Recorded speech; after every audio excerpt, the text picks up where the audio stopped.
All right, Alrighty-o. let's do it. Ready to go. Ready to go. All right. Back support, thank God. There's no back support then. Hold on to your butts.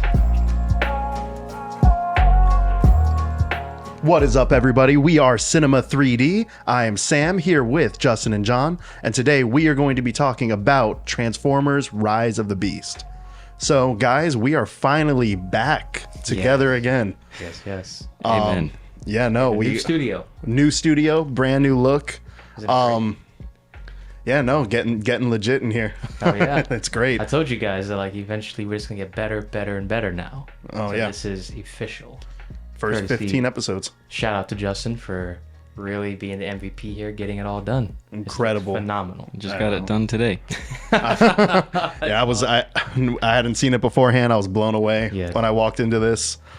Just makes you feel like you want to talk about movies. Amen. You know? Yep. Amen. And that's what we're here to do.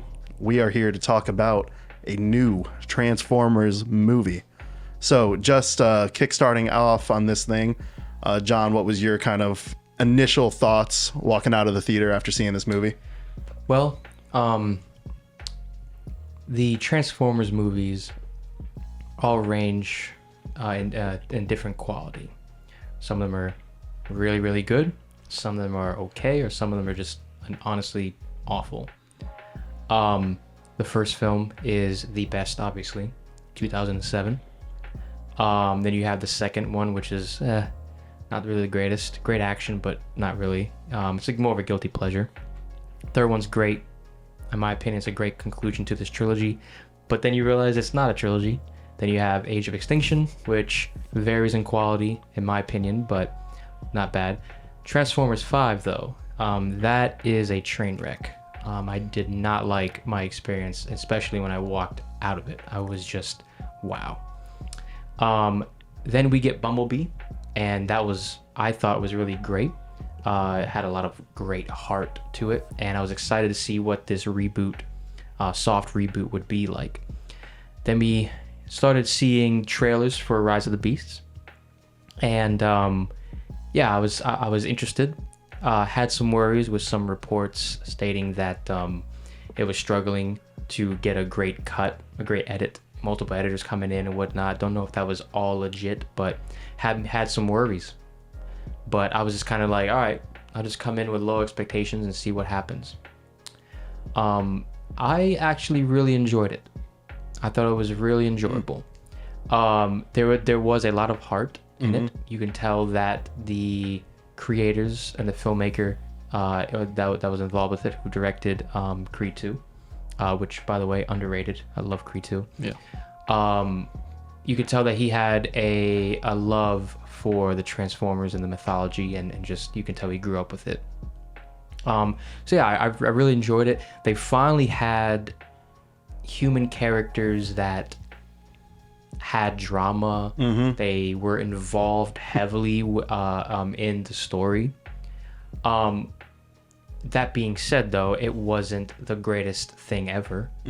But I appreciated that now we finally have characters that contributed very much more than what we've had in the past. Right. All the Transformers, the Autobots, they were all great. Great to see Mirage finally. Great to see Wheeljack finally. Great to see RC, female Transformer. Phenomenal. Optimus, always great. Everyone looked like their G1 look, which is awesome. Villains were pretty intimidating and whatnot. The action was really good. The special effects still are top notch. Story wise, it's what you kind of come to expect with a movie like this, a Transformers film. But at least I was entertained and I wasn't distracted. I wasn't bored, or I was not bored watching this entire movie. I will say that the first act was a little slow. But what's great though is that this movie does pick up and it doesn't stop, and there isn't a complete lull period. And yeah, overall, sound design too was great. So sound design is always great in Transformers movies. Yeah, no, absolutely. Cinematography was really good. Yeah, I mean, I honestly think that it was a step in the right direction for potentially, more films. Gone is the Michael Bay aesthetic for the most part. There's still some stuff here and there that feels like Michael Bay. But now we're done. He's done with that. I think it's a nice breath. It's a welcome breath of fresh air. Yes, I agree That's with that. honestly, like, you know how you have the back, the reviews on the back of a DVD or Blu-ray, or the type Absolutely. of review. From my review, my quote is a breath of fresh air. Nice. That's what I would say. Keep in mind though, like, it is not reinventing the wheel. Yeah. And it's not an amazing movie, but I think it was really good, and I was very much entertained throughout the entire movie. Nice. And now, Justin, I know you. Sorry. Yeah, when Sam just wants to hear both of our takes so he can formulate his take. This Absolutely. is honestly Sam is part of the audience, guys. He just really wanted to hear our opinions. We didn't talk about this about the film when we literally left the theater. Yeah. We didn't talk about it. We're like, let's wait for the podcast. So we're all getting our reactions now, just like you guys are. yeah, we had no idea what anybody thought of this movie. But I know you have you right there. Me. Yeah. Me. What about me? Yeah, you. You have a long history of loving the Transformers movies as well. I do. A lot of passion for them. So with this movie, first, you know what? Tell us about you and Transformers. How'd you get to know each other? You and Putlocker. Optimus. Putlocker.is is how I got to know Transformers. Oh, it's not. Take it back. That is not true. Dude. Yeah, Do I not think- endorse the use of Foot Locker here at Cinema Piracy? 3D. I don't even think it's up anymore. It doesn't exist. Oh crap. But yeah, so Transformers. I remember that was one of the first DVDs I ever bought, and it had like Pretty cool. it had a slipcover, but it was like one of those slipcovers that was really shiny and like Yeah. vibrant. And I bought that one. Bought Revenge of the Fallen. I don't think Dark of the Moon had come out yet, but I got into it relatively young, so obviously I had that love for it as a kid, pretty much. And then I watched the sequels, Dark of the Moon, Age of Extinction, and then I did go back. I think at that time, sometime around then, I was watching Transformers Prime, animated show, and I loved that show so much. Yeah, I heard it was phenomenal. That is a great freaking show. And then last night came out, and I cannot even tell you what happened in that movie besides I know Anthony Hopkins was in it. Wasted. Sucks to say that. I mean, I know obviously like Optimus was in it, but there was one amazing shot with Optimus. That was all I could tell you about that movie, Yeah, I would agree. and it was in the trailer. Yep. So it was like they were like, "Oh, we gotta show this," and then nothing else happened. And then after that, I remember I don't know the official title, but I know the first season was called War for Cybertron, which me and you watched. Oh yes. We Oh, watched the second phenomenal. season. Yeah. It's I think they're considering it an anime, but it's really just an animated Transformers Netflix, right? Yeah. Yeah. Oh, and phenomenal. we still need to finish season 3. Yeah. Or watch season 3, but the first 2 seasons was some of the best stuff Nice. I've The The character witnessed. development, everything. Really? You care for them. It's just the Transformers themselves, Autobots, Yeah. Decepticons. You Oh, get that both sounds sides. You nice. understand the Decepticon side as well. You understand Megatron's stuff. Like you understand everything, and it's great. I remember So when you good. guys watched that show. I never saw an episode of that, but I mean, I don't know. Might be It's something to it's check really out then, episodes. honestly. It's on really the easy. episodes. 6 episodes each season, so Oh, that's nice. and I think they're like maybe 40 minutes max. So Oh, I especially you. I know how you are. Like you're just gonna keep going. Like you yeah. won't stop, because it just like keeps going and going and going. It's like, holy crap! I gotta see this. I gotta see what happens next. Well, I'm 100% gonna actually check that out. Yeah. I got a recommendation out of this, and building our way to a review. yeah. Yes. So yeah, with that being said, when the first announcement for Rise of the Beast came out, I was kind of excited. I forgot about Bumblebee. Bumblebee was great. That was my breath of fresh air. Before Rise of the Beast came out, I would agree. It's also same. that was just a good movie. Felt fun. I thought Haley Steinfeld did great. And John Cena was just freaking great to see in that. I forgot John Cena was in that Yeah. movie. I gotta see it still. I feel like you would. Me and you talked about this, but I feel like you, Sam, would love that movie. It's literally ET with Transformers. Yeah. And it does work. It works very well. I think you'll appreciate that too. No, that sounds like my kind of movie. My It cup of feels tea. like Spielberg a little bit too. Gotta love it. That. Oh yeah. But now, getting to Rise of the Beasts, didn't really have any prior notion as to like I was going into it, whether I was gonna love it, whether I was gonna hate it. I just kind of wanted to go see it and experience it.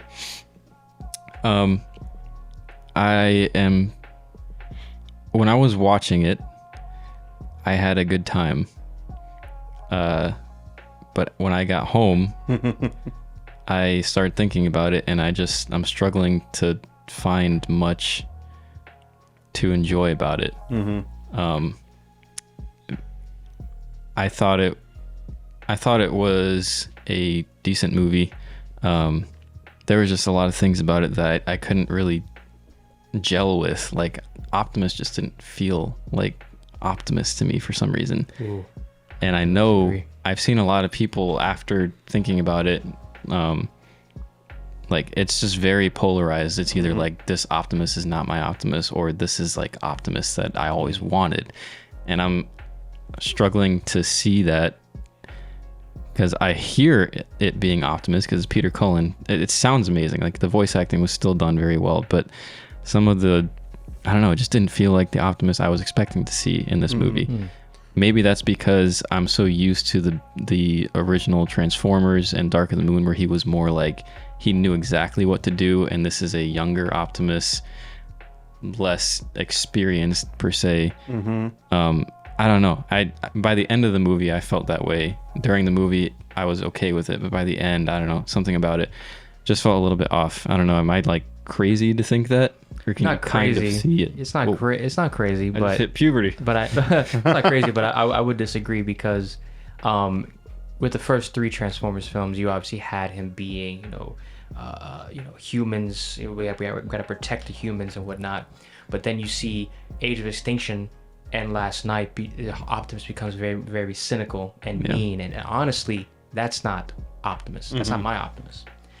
And you really don't get that arc. If you're gonna go that route, then fine, but you gotta have an arc. He had no arc in Age of Extinction. Like, he obviously was very cynical towards humans, rightfully so. But then he doesn't really, it doesn't seem like he is still, pro-human. He's just pro, Cade Yeager, Mark Wahlberg's character, and that family, because they treated him well. Yeah. But that was it. And then, of course, Last Night, he's evil for a good amount of it too. And I don't know. and so you just don't. You don't get really that much of an arc per se. If you're gonna go that route with an arc, then fine. Make sure you succeed, or just keep him how he was in the first, the second, and third movie. Yeah. So then comes Rise of the Beast. And this is a completely different Optimus. And he obviously, it goes from the 80s, from Bumblebee to now 1994. So you don't really get to see really what kind of Optimus experience, but he did say that they only protect themselves. And so then he's like, well, I'm gonna protect myself. And so you can see him as an inexperienced leader, and Optimus being very, very inexperienced and young, and just, I care only about my race, or my culture, my people, pretty much. Yeah. So so he gets, he's not an all good person, all good character. And so he's taught by humans and even his own kind that are like, humans are not all bad. And so then he finally realizes that, and then does side with the human characters and just does be understanding. And then he ultimately does make sure that this plant make sure the plant doesn't get destroyed and be eradicated. And then I feel like then if we did more future films, we'll see that Optimus, how he needs to be. So in my opinion, it was almost about time that we had an arc for Optimus. You know, granted, it wasn't. You know, That's it's what I was not. about to- It's not. yeah. It's not anything new. Yeah. But I'll take that over out of while I could see what they were going for Age of Extinction and Last Night with Optimus being very cynical because of being good towards humans and the humans turn their back on him. You just don't get I don't feel like the emotion's not all there compared to what you kind of feel with this film.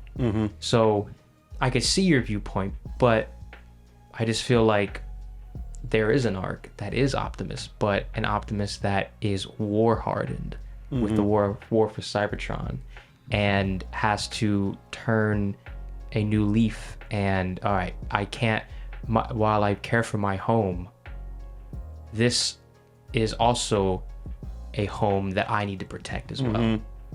So Yeah. And do you feel like that was earned in the film, him feeling that way towards the end, or do you think it was kind of I think it just so. happened? I think so. Because at least for the second and third act, he was still very cynical and untrustworthy. Granted, he's not shooting humans left and right like Age of Extinction, where he literally just cold-bloodedly kills people. Is he brainwashed or anything? He's not brainwashing Age of that- Extinction, I but mean, I yeah. get why he does this, but like literally he's just eradicating people, which I know some of them are pretty much are the villains, but like without a second thought, saying I'll kill you and shit. It's like, yeah, that's not Optimus. Right. That's not Optimus. Not too optimistic. You haven't seen Exactly. You haven't seen Age or 4 and 5, right? Is that all it was? How many were with Mark Wahlberg actually? Because that's what I. There was Age of Extinction and Last Night, Yeah. Mark Wahlberg. Then the first 3 were Shia LaBeouf, and then Bumblebee and Rise of the Beast. Okay. Yeah. So you've only seen Shia LaBeouf. the first 3. Well, I get. Or Did the you first- show me? Did we ever watch them together? I know we watched Yeah, the first one. Watch the first one. I don't remember We watching. never continued from there. So you've only seen Transformers and Rise of the Beast now. What's not Dark Side of the Moon, but what's the third? Oh, Dark of the Moon. Dark of the Moon. You saw Dark of the Moon. Yes. Oh, okay. When it came out. Did you enjoy it? Oh, when it came out. Yeah. 2011. yep. We will. I'll wait for that. Get into that later. Yeah, I'll get into that one. Because that'll kind of. Well, we gotta like indoctrinate him. I know. I didn't realize that you hadn't really I didn't know that seen. I thought you had seen most of It's them. been but a while. Like, Yeah, I mean- I was like, no, he hasn't seen Bumblebee. But like, I was just thinking about us. I'll Yeah. just say right off the bat, yeah. The only ones I've seen now are Transformers 2007, Dark of the Moon, Dark of the Moon, and then which I've only seen once when it came out. Yeah. So when was that? Dark of the Moon. Yeah, Oh, 2011. Ooh, let me ask 11. So man, you're looking over 10 years ago. That's a Yeah, that's Yeah. freaking rough. 12 years ago. Trying to remember. Yeah. you. Well, let me ask you. Do you have any prior watchings of or history with Transformers? You watched the G1 series? Did you watch anything? Okay. I've not seen anything beyond the films, Gotcha. Okay. beyond the 3 films that I've now seen. Well, he needs to watch the Transformers the movie from the Yeah. G1 era, which has Oh, Unicron as the absolutely. villain. I was trying to watch Yeah. that, but just didn't get the time to watch it before Rise. I really, really wanted to get your take on that because, side note, it's very subtle, but Unicron's theme from the G1 movie was actually heard in Rise of the Beast.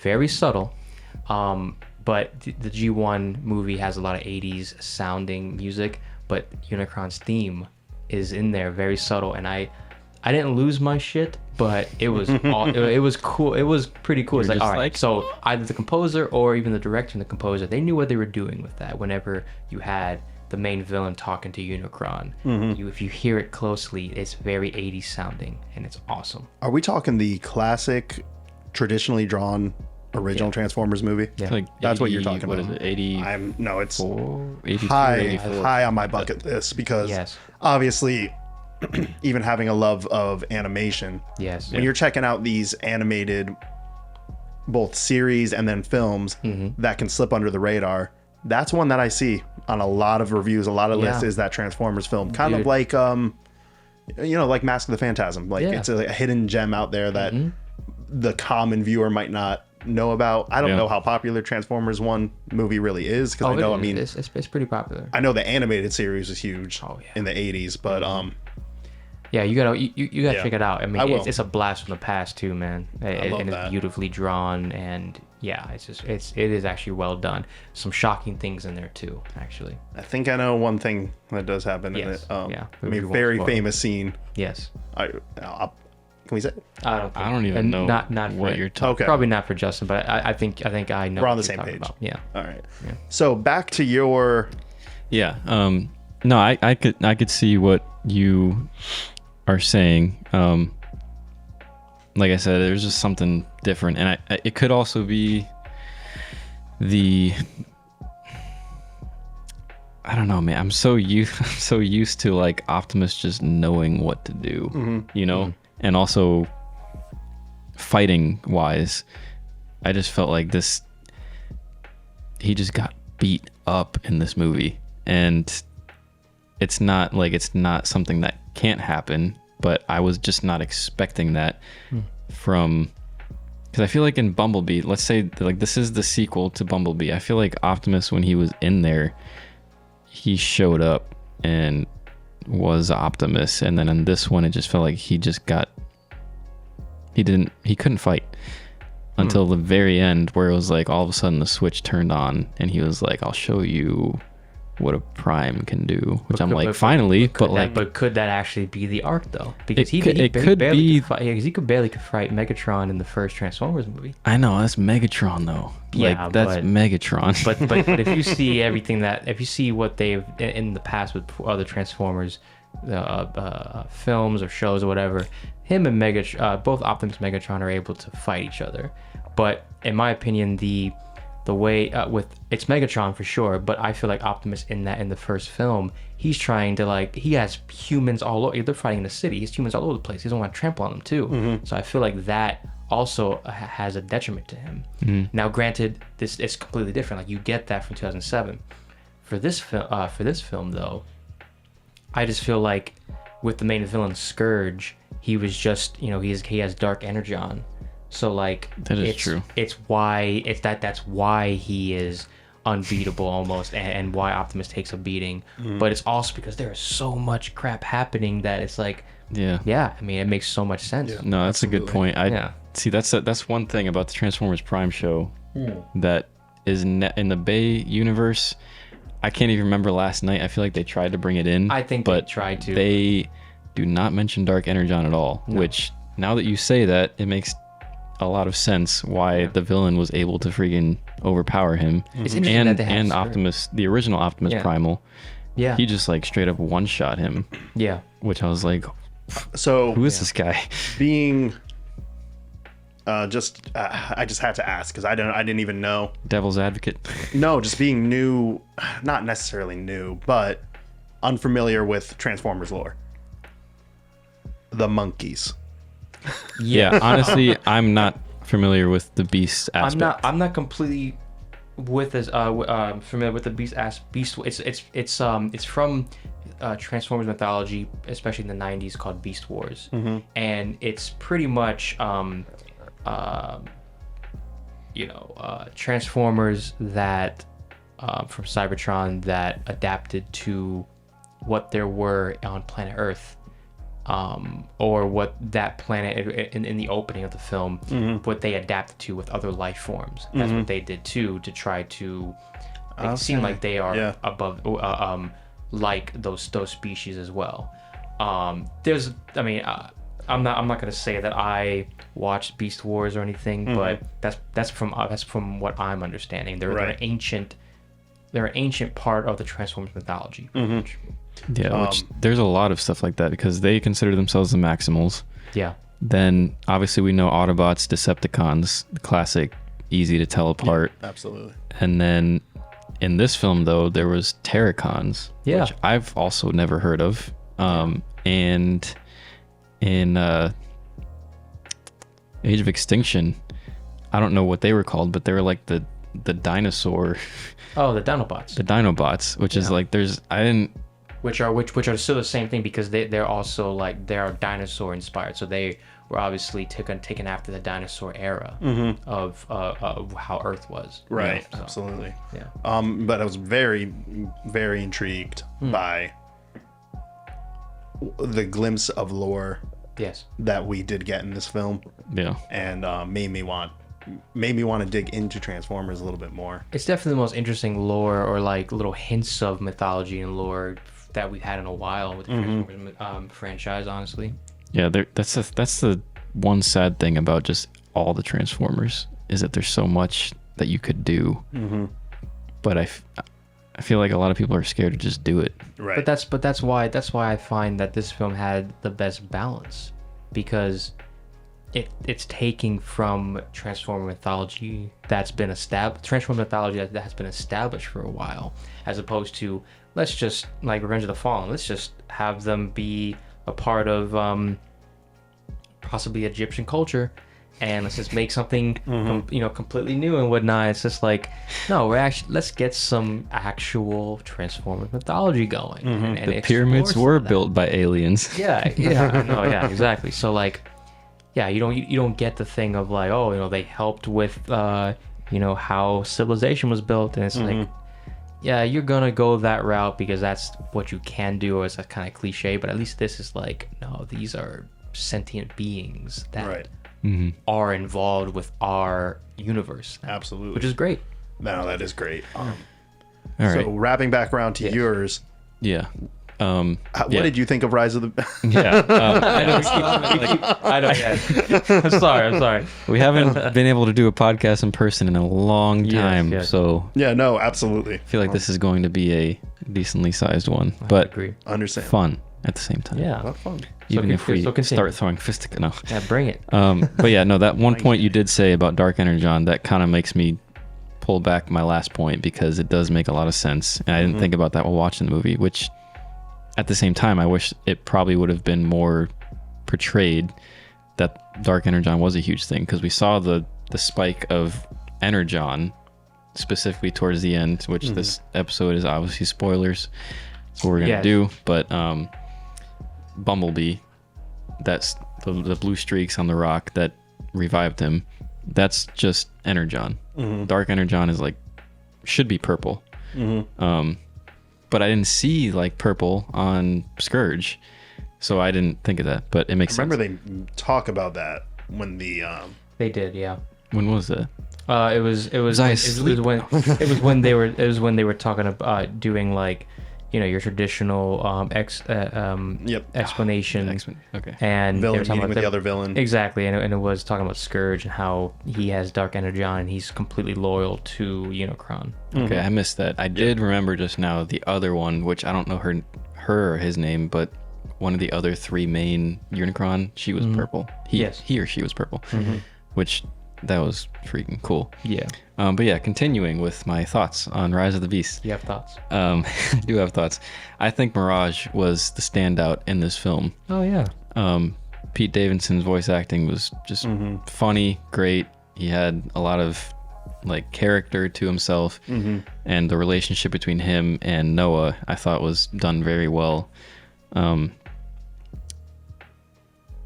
Yeah, I think he was the best part. Noah's character was done well. Acting was great.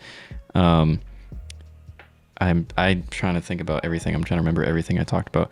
I already talked about Optimus. Bumblebee, I think, was underutilized, but when he came back, it was freaking dope. That was a great time. Alright, so let's get into that real quick. I almost feel like, we've had Bumblebee for every single film. Absolutely. And I know that he's become a fan favorite. And especially with seeing, he's got his first standalone movie from Bumblebee. I actually thought that was rather bold. It was wow. bold. And granted, I did like his comeback. That was actually badass. But it's like, since when is Bumblebee like the most badass Autobot? Like, he's got a lot of heart. He's always had a lot of heart. So that's what makes him great. But like, since when is he kicking ass completely and not anybody else? That's what I'm saying. That's why I'm what- going back to Optimus. Yes, but with Optimus, at least, like, there he was there is a he was reason. fighting the toughest one, but Correct, like yeah. But it's just kind of like, man, like, are we always gonna have Bumblebee coming in? It's like Bumblebee.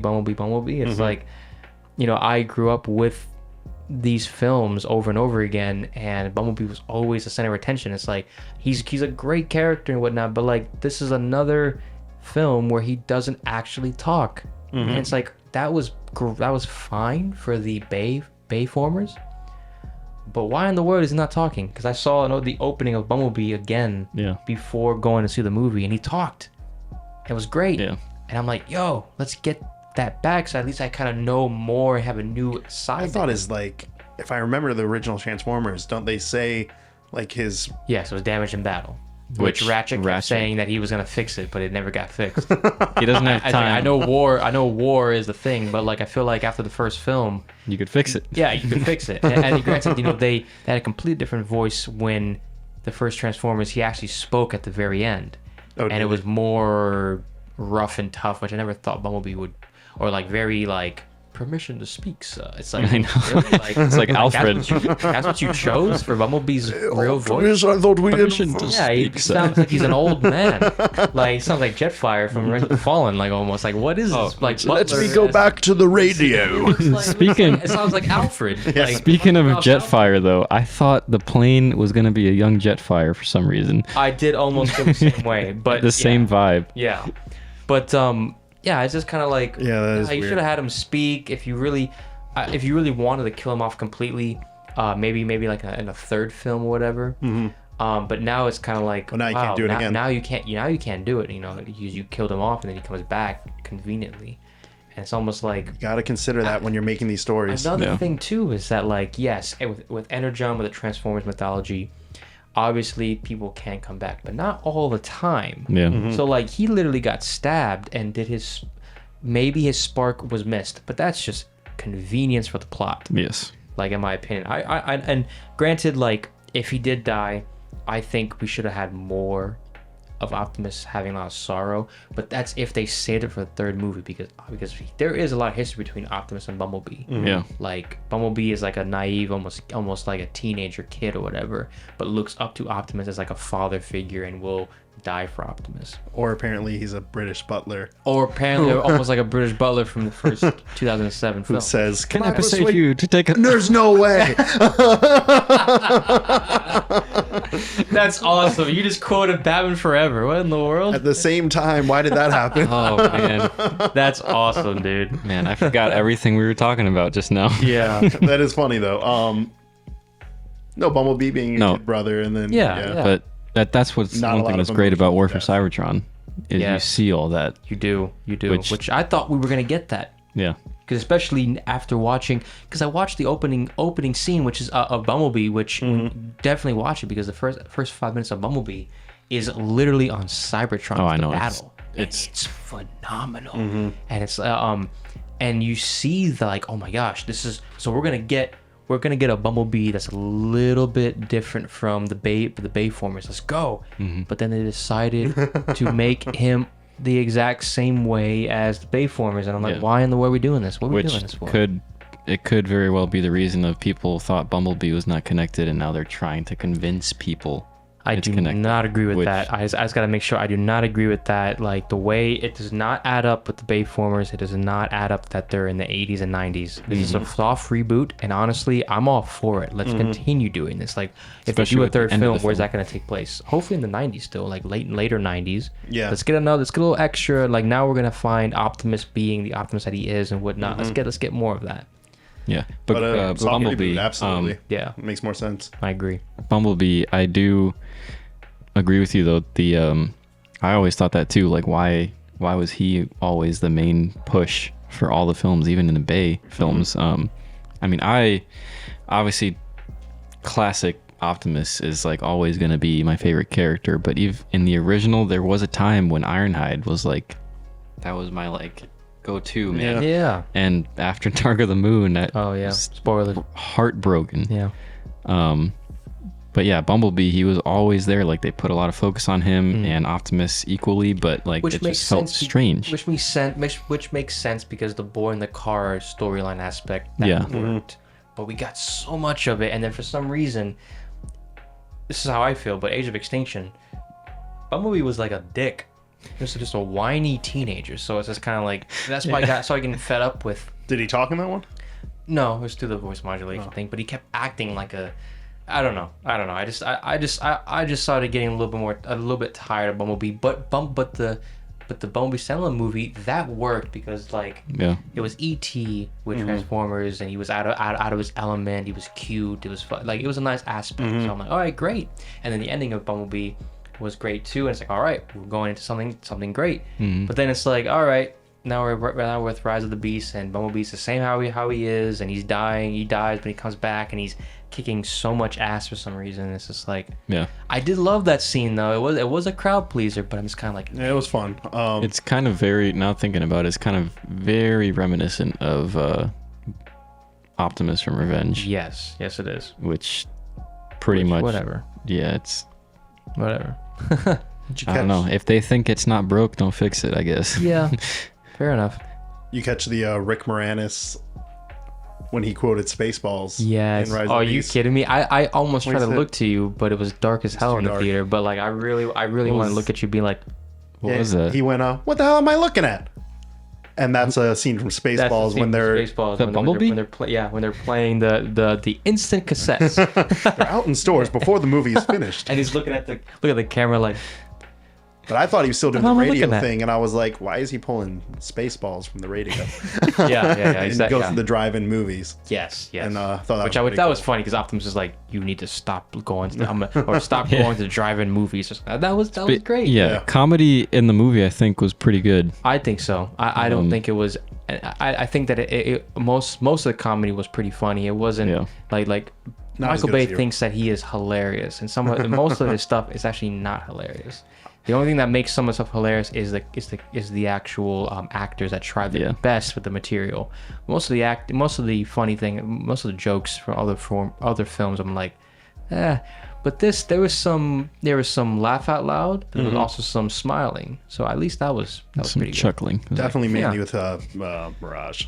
Yeah, so Pete Davidson, Pete Davidson dude. stuff. But that was That pretty one where the whole theater was just like, what was There it? was a fist bump on, right? You've been inside me. Oh, that was funny. That was actually quite funny. the I thought the original Transformers 2007. There's some pretty funny moments in that. Oh no! No, there is. Yeah, it was the first one. Like most of stuff that was there was great, but it was Michael Bay he wasn't unleashed. And as the movies keep going, it's Michael Bay unleashed, and it's like, all right, it's fine. Get back on the leash. Get back on the leash. Honestly, yeah. It's back on. But So- yeah, yet again, coming back to You're I'm right. so sorry. Honestly, this is how it is sometimes too. Whenever we're just talking about stuff, we get on a tangent. Sam and I keep going, and then he's included. Really? He's almost like the little baby that's like, no. Okay. Here's the real thing. When you talk, we listen because it's God. When Sam talks, we listen because it's Zeus. When I talk, it's like the child who doesn't know what he's saying. it's discount Hercules. And you both, discount Hercules. We both have things to say back to me. But it works. That's how this podcast is working. I mean, I will say though that like that comparison is a little bit like how he's Zeus for sure. I feel like I'm Hades, where it's like You're definitely James Woods Hades. Lord of the Dead. How you doing? Definitely not How you laughing the doing? mic. What's that? I didn't want to peek the mic. So Oh, I'm back up for a second. Good luck, editors. Beware on that Okay, one. it'll be a piece of cake. Probably. So yeah, I want to know. What I thought. What do you What you think? What do you think? Oh, I'm building up. I actually shut don't up. really know Shut if we up. have any idea what he thought of this movie. I actually have no fucking clue. That's the greatest thing. Are we allowed though. to curse? I feel like I've said this every single podcast. I know I've asked marked it as clean every time, but Oh, okay. it's okay. Oh, good. I've They don't check. I've pushed the boundaries. I think we are allowed to curse on Cinema 3D. So You grow a beard and all of a sudden you're just badass. Three curse words per person per episode. Good. shit, that's just bullshit, man. Perfect. No, but yeah, okay. So ahead. let's continue with What do you wanna say? this not hot take, but I think according to John, based off how I've You're heard wrong? you talking, yeah, I'm gonna be wrong, but it's okay. This is a lot of my stuff is heavily thinking back to Transformers Prime. Obviously, I love the original trilogy. Revenge is not that great, but it is a huge guilty pleasure for me. I would I've agree. watched it so many times that So it's have just I. fun. And there's some great moments in that too. But the first one and the third one I think are really good movies. And Transformers Prime is a great freaking series that I'd only seen once and I need to watch again now that we're talking about Transformers. But I'm thinking about that. And in that Transformers Prime show, I saw Wheeljack, and that was my first introduction, and I freaking loved Wheeljack. What is this version of Wheeljack? This is not Wheeljack. This is not Wheeljack. Like, I mean, why is he Spanish? He's not Spanish, but he does have he an is accent. okay. So you haven't seen Ted does Lasso, but it's the same actor from Ted Lasso who plays a Spanish or a Mexican soccer player. Oh. And he's got that accent because he's Spanish. Did your wife call that out? Yeah. Okay. He's like Danny Rojas. Yeah. I was Because he's like, funny and he's great in Ted Lasso. And I'm not saying he was bad in this. Like he did a good job voice acting, but that's just not Wheeljack. Like I feel like it is though. Like Wheeljack is supposed to be, that nerd and whatnot. he is a nerd. But because you have a limited time with the film, you do get glimpses of that nerd in there. You have to rewatch it again because there is some things where he starts doing that, but you don't get that much time because obviously you got to focus on human characters and you got to keep the film going. If you had a longer series, 100% you'd get that character development. But yeah. I don't know where I was going with that, but I feel like I feel like you did get Wheeljack how he would need to be, but yeah, I think we need more. I will agree with you that we need more of that, but Because I was Wheeljack when I saw him. like Wheeljack that I know Yeah. from Prime. Right. You sound so spoiled right now just From saying Prime. that. From Prime, right? Not Amazon Prime. Transformers Prime Yeah. is Optimus You had to. Yeah. the Optimus Prime. Yeah. The Wheeljack that is a nerd, but he is Bumblebee, but he is an a-hole. He is like he knows his stuff and he's not going to back agree. down. This one felt like a nerd, but he felt like someone who didn't want to. He was scared to like talk to anyone. Did you not? But what about the interaction between him and Noah though? Like that was pretty cocky, and he's like, "That's actually racist." that was funny, you yeah. got a I mix. feel of like that was funny. Yeah. I don't know if that was. I feel like that was his comedic way of being funny and like strong, but also being like, oh, if I make a joke, he's not gonna hate me. I would agree with you that we we had more character development with the Transformers. It wasn't completely the human characters, but with all these films, you have to have the human characters. You have to keep moving with the plot and whatnot. So I will agree that there should be more, but I am more. nice. But I feel like it was Wheeljack from what I could see what they were going for. If they had more time, sure. Dude pulled up with glasses on, bro. That was hilarious. I was like, it looked like me. It didn't look right. It didn't look right. I would agree. He doesn't look like his G1 look, which was kind of interesting. But yeah, that was red, man. I know. Yeah, you could have probably, if you're having Optimus and everybody Volkswagen else- bug. Or Yeah. not a bug, but like a Volkswagen wagon. Yeah, a Volkswagen. A Volkswagen. Like Oh, you said a Volkswagen wagon? a Volkswagen wagon. You could have said Volkswagen. You got too many wagons. Volkswagen wagon. Yeah. But yeah, that's my thoughts on Wheeljack. All right, continue. I keep cutting you off. I'm He so was sorry. he was funny, but Yeah. he was not in it enough. Yeah. And I wish he kind of just wasn't in it. Anyway, Maximals, I thought they were really cool. I felt like the movie was too short for what it needed to be almost, because I think there could have been a lot more explored with them and it would have made... Keep going. I have a point again. I just feel like they were at the beginning, then the Falcon or the bird was in there, and then towards the middle... Ow. The hell was that? Foot cramped. Oh, Having a slight technical difficulty, folks. You get a Everything is foot cramp okay. Out of nowhere? Foot cramps happen, and they're a part of life. And you just gotta, Sam is straight bullshitting right now. you Wow. gotta just accept the fact Wow. that they're gonna happen. that hurt. Why? I don't know. That hurt. Anyway, I haven't drank enough water today. That's your problem. Yep. There's clearly water in this. Have a banana. Okay. We're gonna push through this. We'll make it. Maximals. I thought they were cool. John's dead. I think we should pause and come back after a break because I need a refill. We're going to for take what? we're going to take a short break for Justin's foot to be under control, and then we'll be right back. Don't go anywhere. I don't know where we're going.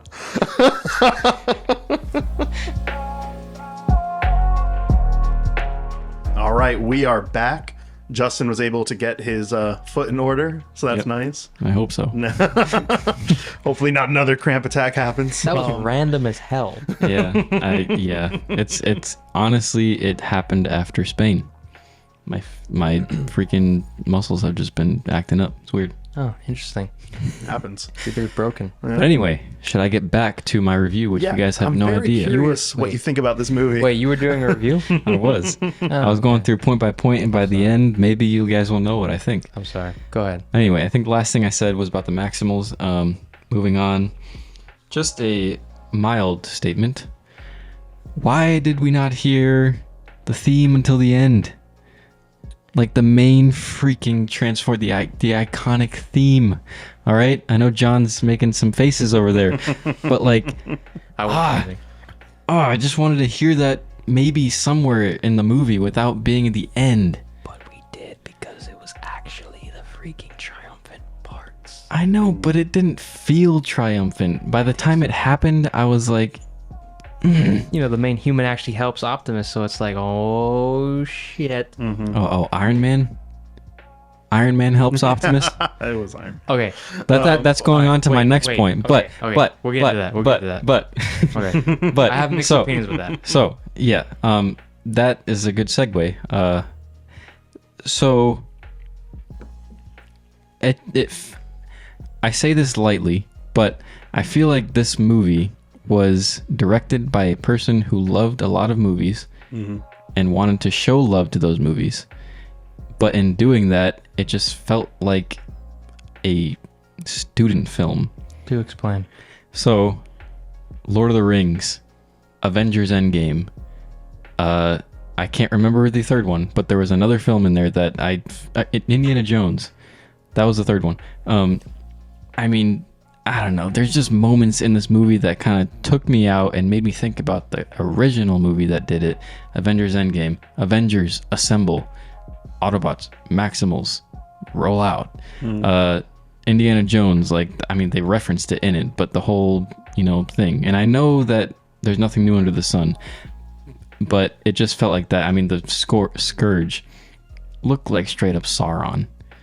Which my kid brain was going like, holy crap, yes, I love this. But my adult brain was like, you couldn't have a different look for this. You couldn't have just straight up Mordor be the climax, Okay, because I was about to say, it's like, you think Scourge looks like Sauron? He does. How in the hell do you think Scourge looks like Sauron? Bro, look it up. I mean, I mean, Fact checking. I mean, yeah, but like at the same time, you're all those criticisms are like, it's valid, and I agree with you, but what film doesn't? No. Yeah, I know that a lot of films pull from it, but this one just felt That's like just a testament very, to, very like, on the unfortunately, nose. the unoriginality of some of Hollywood. That's what sucks because Bumblebee felt great. Like there was nothing besides the entirety of Yes, it feeling like an but think ET about film. this though. Bumblebee, the reason why you say that, and I completely agree with you. That's why I want you to watch Bumblebee, dude, because it's more low key. It's smaller. You can't be smaller when you're bringing it on Unicron. I know, and that's another thing. All right, I will agree with you on this one. I will 100% agree on this that, like, especially when you watch the G1 movie, Unicron, Bro, that was Unicron? He wasn't in it. He wasn't in it. And I he's mean, it's the classic freaking thing that's like Unicron's in this or villain is in this. They show up in a past sequence. Yes. And they come back at the end and easily However- get defeated. Somehow. However, what I hope you would agree with me on this, but you think that Michael Bay's Unicron for Transformers 6 would have been better? I highly doubt it. No, but at least he Good. didn't I do it. almost killed you just now. At least he didn't try to do it. You know what I mean? Yes, but it was definitely a cop out. That's one of the reasons. is literally one of the reasons why I hated Transformers 5, because I walked out Yeah, the end Transformers credits scene, 5, I'm like, man, boom. F this, bro. Like, Transformers 5 is no, but Yeah. at least there was no mention of him at all. Like, if they're not gonna do it, don't do it. You know what I mean?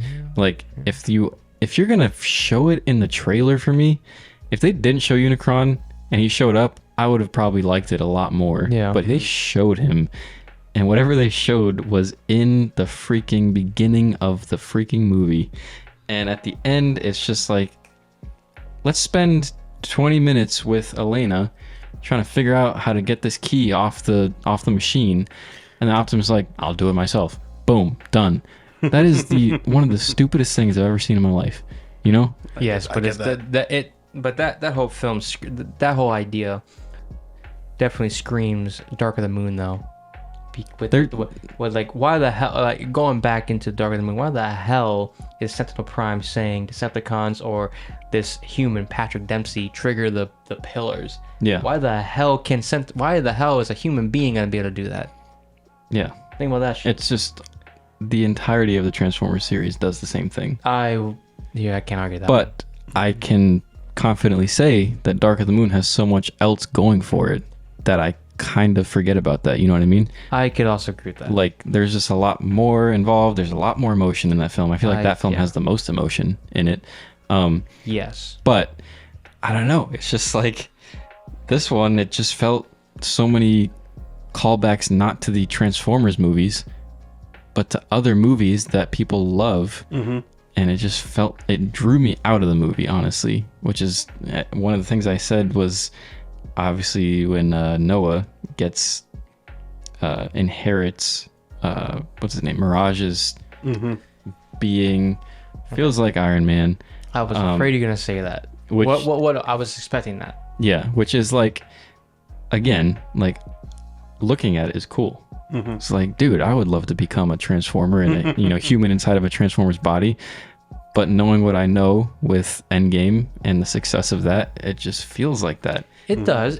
But I would say though, at least we had a human that was able to be a part of the action and it actually kicked ass. Right. I'm not saying that stuff was amazing, but at least I was like, it's not Shia LaBeouf screaming like crazy and having plot convenience. It's not Mark Wahlberg, who should have been a retired soldier, which Noah is actually. Yeah. A retired soldier. No, he's just a buff inventor. What? I still to this day he can do invent not things, man. understand that. I've What? never He seen can those invent movies, things. but I don't care. I'd I call don't Mark care. Wahlberg up It's to a build my next car. Transformer. that kills Like me every Marky time he Mark. says Like, what in the... are you kidding me? He should have just been a retired soldier. Like, finally they had somebody who was a retired soldier that could kick some ass. However, I mean, I would have believed more Mark Wahlberg rather than this guy Noah, but at least with him, he's a retired vet. Or no, not vet. Retired soldier.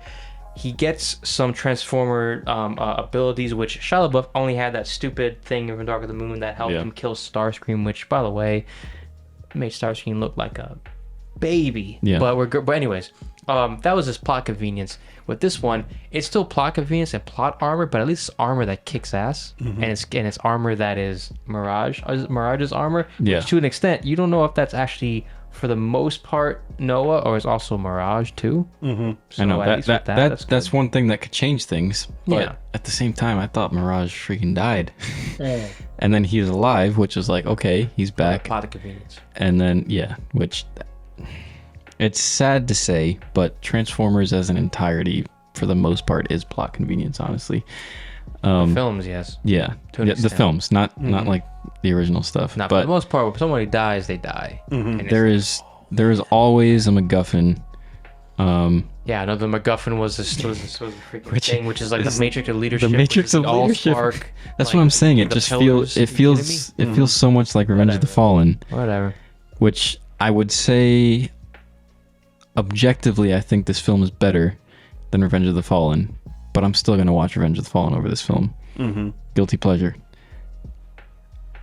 You'll join me in a year. I'll join you now. Actually, I mean, okay. I agree. I mean, you could. I almost feel like with both of those films, Revenge of the Fallen and Rise of the Beast. Rise of the Beast, in my opinion, is objectively better. Yeah. But subjectively, the other film, Revenge of the Fallen, is so bad it's good. Guilty pleasure. And I can enjoy it. It's way too fucking long. Rise of the Beast is more streamlined, but You understand where I'm coming from. I can neither confirm nor deny if I watch Revenge of the Fallen over Rise of the Put a Beast. lie detector on him right now. No, if that happens, That's gonna, needles are gonna go crazy. Exactly. But yeah, so all I'd say, last point I have about this movie before I tell you how I really thought about this movie. Wow. Now tell us what you really think. This is a nitpick, and you'd probably consider a lot of the stuff I've said nitpicky, but I feel like a lot of it is more valid opinions. But this one, I actually vividly remember yesterday getting completely drawn out, not just by the references to other movies, but with the song choice at the climax of the movie. I sadly don't remember what happened during that awesome one-shot sequence. It was at the end when I re-linked to the movie where I was like, that was a one-shot, and I missed it because I was focusing on why the editor, not the editor, but like the decision makers decided to go with a blasting song instead of just having soundtrack or sound design in it. And I know what you're talking about. I know. I agree. I mean, I didn't mind the music, and I actually really love the music in this film because it's 94, so it's the 90s, and I love that it really gets you into the 90s. I will say that was an interesting choice to do that for that sequence for the final battle. I don't agree with it, but I was fine with it. But that's out of all the nitpicks you've said, that's the one where I can be like, yeah, okay, I agree. If it would have been better if you had an actual cinematic track for that. wait for it. Everybody gets one. Everybody gets one. I told you it's going to be in every episode. Very nice, very nice. But I happen again.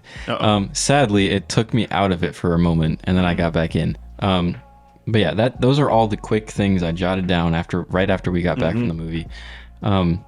I don't want to give our rating until the end. Yeah, absolutely. But I guess the rating to tell you how I feel about the movie, I could rank it against the other ones. Oh, Would that be okay with you guys? I'm okay with that. I'm Yeah, very absolutely. curious about that. Choose wisely. All right. So at the very bottom, Transformers: The Last Night. Yeah, that's Yeah, agreed. yeah, that's not a shock. Pretty sure he agrees and haven't even seen the movie. So I keep in mind, I am keeping this ranking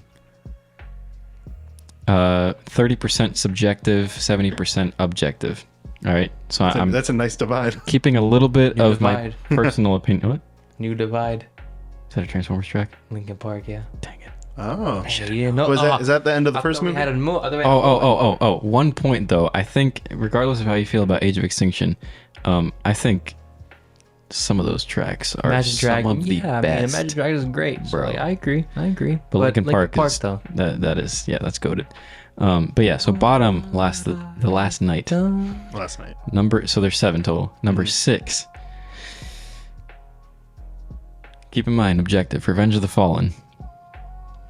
I could watch that more than some of the other ones, but I'm keeping that at number 6 just as far as the entirety of the movie. Number 5, I am putting Rise of the Beasts. Number 4, I'm putting Age of Extinction. That's where I disagree. But I know you have a appreciation for Age of Extinction. Age of do. Extinction the more, but I would put this over Age. I would put Rise of the Beast over Age of Extinction. Beyond Really? Yeah, dude. Yeah. How come? Just, I mean, because like the Optimus human kills characters or somebody the in cold robots? blood. Or both? Wait, what? Optimus kills somebody in cold blood. Yes, but I mean, I know he kills. Spoilers. I know he kills Scourge and whatnot, but at least that makes sense. He literally kills a human being. But I get why he does it because he's been burned by human beings. But like, that is not Optimus, man. Is that that's the also fourth movie, yeah. That's also the Kelsey 4th. Grammer is the villain. Oh, nice. I didn't know that. There is some problems in Age of Extinction, but Go ahead. I am keeping that at what I say, number 4. Okay. Yeah. Number 3, I'm putting Bumblebee. Thought so. Number 2, Dark of the Moon. Number 1, classic Transformers. I would agree with all that. Top three? I think that for me, it's for the top 3 at least is Transformers, Transformers 2007, Right. Dark of the Moon, and then Rise of the Beast. Is that 1, 2, 3? Yep. Okay. Rise of the Beast over Bumblebee? Or you meant Bumblebee? Yes, just overall I gotta rewatch Bumblebee. feel like I when you think Bumblebee's rewatch- number 4, but Rise of the Beast and Bumblebee can go both ways. Bumblebee has more heart, but Rise of the Beast does have heart a little bit. It does, and that's another point I wanted to bring up. I feel like it did have a lot of good intentions there. Yes, yeah. But as a fan of a lot of the series I've watched, some of it didn't land for me. Obviously, I've already said what I thought, but I feel like it's a movie that I can watch again, but I'm not gonna pick it over watching some of the other Transformers again. You know, so yeah, that's my quick thoughts on the movie. By the end, we'll probably each name what our official Cinema 3D The ranking official is. cinema Cinema. the official cinema 3D rankings. And then we will be revealed somehow today. come up with a universal consensus of our Cinema 3D ranking. Absolutely. I mean, I feel like you just created a black hole, though. Oh yeah, it's gonna explode. But, but yes, so well, with Transformers. Yes. What I was gonna say, Sam? for I the- feel like we haven't heard you. for the sake of you not having to ask yourself, we should ask you what you thought. Well, Speaking I'll of- tell you. speaking of- It's still going. Okay, good. I guess so. Oh, good. Sam, I think continue, we're good. please. John Mark. We have officially passed the hour Transformers. mark. We have. It's good. 2007, Dark of the Moon. It's called. I have to ask again. What? 2007 is just Transformers. No, the third one. Oh yeah, Dark of the Moon. Okay. So I've seen Transformers 2007, Dark of the Moon, and then Rise of the Beast. Transformers 2007, I like. It's good, but also I have some problems with it. I don't know anything even about Transformers, but what these movies all do is get me interested in Transformers. So that's why you recommending these shows, I'm like, I like what I see from these characters. And, Yeah. you know, for those who are fans of the series, I don't want to hate on it for those who even love Transformers, because what I'm seeing from the character opportunities is good. I'm seeing really nice characters. What I don't like really are any of the movies that I've seen. 2007 has some charm to it, and there's a lot of good moments in it, but I can't stand the action in it, and that's always been my opinion since I was a kid and I saw it. I was a kid sounding like an old man probably, where it's like, I can't see what's going on here. It's actually a general consensus a lot, actually. And Yeah. even Rise of the Beast had that problem, too. It's like But- too much handheld, even though they're a bunch of CGI characters. So much Yeah. better than 2007. In terms of what I liked, but I mean, I guess I'll get to that with the fighting, but I liked the action Rise of the Beast a lot more than 2007. But So- you are in a unique position though, because you haven't seen anything else besides the movies. You have it, and Michael I'm Bay not. talks about you, and Michael Bay not talks about, but Michael Bay uses IMAX, which he's then limited to having crane shots and really prolonged action sequences. He hasn't seen the forest battle from Revenge of the Sith. Revenge of the Sith. Did I just say Revenge of the Sith? Oh my of the god! I mean, we could Revenge call of this the Fallen. we could call this seen the episode goated- Rise of Skywalker too, if we want. Yeah. He hasn't seen Revenge of the Fallen's forest battle, which is all shot in IMAX, and had to Oh, have no, Michael that- Bay plan his shots more of like literally wide shots, so you see. That's one of the scenes that I was referencing when I said there is some great stuff in that Yes, movie. That It's is just one of like the greatest. if you cut that Revenge of the Fallen down to the great stuff, it's probably about 20 minutes long. I would agree with that. I would agree with that. But not only that, I felt like in that movie, yeah, we were introduced to 4 Transformers in that. If I remember, it was Optimus Prime, Bumblebee, The original? Jazz, and I think it was 5. Ratchet and Ratchet. Ironhide. Ironhide. Okay, Yeah. so 5. But didn't know any of them by the time the movie ended. I knew Shia LaBeouf and Bumblebee and Optimus Prime, but those 3 others had no idea. I liked Jazz. I was sad that he died. I remember that sticking with me after the movie when I was a kid. I was like, oh man, the one I liked, Yeah. he's gone. But, and then so all in all, I just didn't really feel like the movie did a lot for me. Even when I rewatch it with you guys, my general consensus of it was kind of like, meh. Yeah. Gets me interested in wanting to know more about Transformers. I wish the movie did that for me. I would agree with that. If I remember correctly, your reaction was it was good. Yeah, was good. We were kind of Yeah. like That was we it, didn't know though. how to take that, but now we're older and more wise. And we were like, no, we could see that. Third one, I didn't like at all when I saw it, and I only saw it when it came out. Did you see that before or after the original? After the original. Okay. I saw them the years they came out, and then, which I mean, I was a kid, Yeah. but even then I've seen the first one probably like 5 times by now.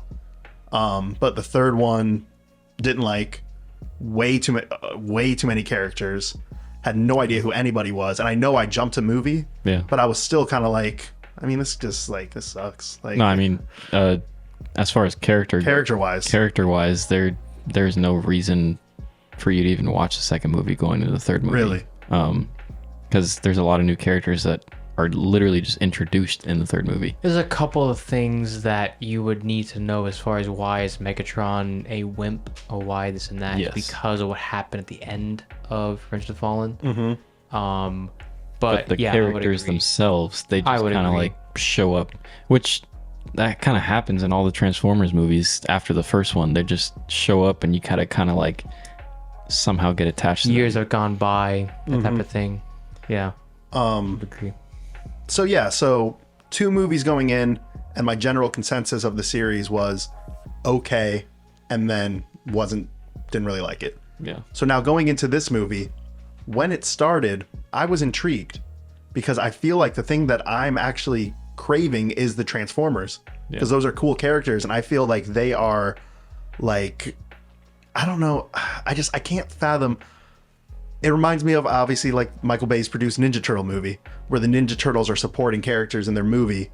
And I know that's how a lot of fans, I'm sure, feel about the Transformers movies. I don't know that for sure, but Actually, that is a thing. It's always been for every single Transformer movie. It's like, let's just focus on the Transformers, enough with like human characters and whatnot. Which I thought they were gonna do with this one. Well, I feel like they did. that was one of the things I The liked first about act, it. I would agree, but So you feel like they did? Did you feel like they did? I feel like in this movie, compared to just the other 2 that I've seen, they looked a lot better, and I could actually see their mouth move. They look classic. Yeah. yes, but they look classic. I mean, Yeah. all the things that you've watched has been almost G1 inspired. Yeah. what No, we no. always Yeah. I like both of them. I like both Okay. the looks. I do too. I don't think mind. the- I don't mind the Bayformers look Yeah. as far as the first 3 films. Yeah. Yeah. I love Optimus Prime's look. Yeah. He. I feel like all the CGI is great. I would agree. Almost all the CGI is great, though. The Transformers movies, for the most part, have had really polished CGI. I think. Do you feel like they looked better in this movie, though, or at least more legible? I feel like they looked more legible than they did. I mean, obviously, in think- 2007. I think the thing I could say Really? In is 2007? Are you saying that this is better in 2007 as far as how they look and everything? I'm talking about where we've gotten with technology when they did a close up on the Autobots and you saw them talking. They felt a little bit more brought to life than they were in 2007. I think that know. the Bay movies were trying to make the robots look realistic. And these ones are more classic. I can't say which ones are better per se. I feel like I can, would you call it, legible, but I can see why you think this one is easier to understand. But I do feel like that's the little difference from where you're coming from and where I'm coming from, is that his is trying to be more like, if robots were real in real life, this is what they would look like. Right. In Rise of the Beast, it's like, no, we're going back to G1, but also it's like freaking cool, Yeah.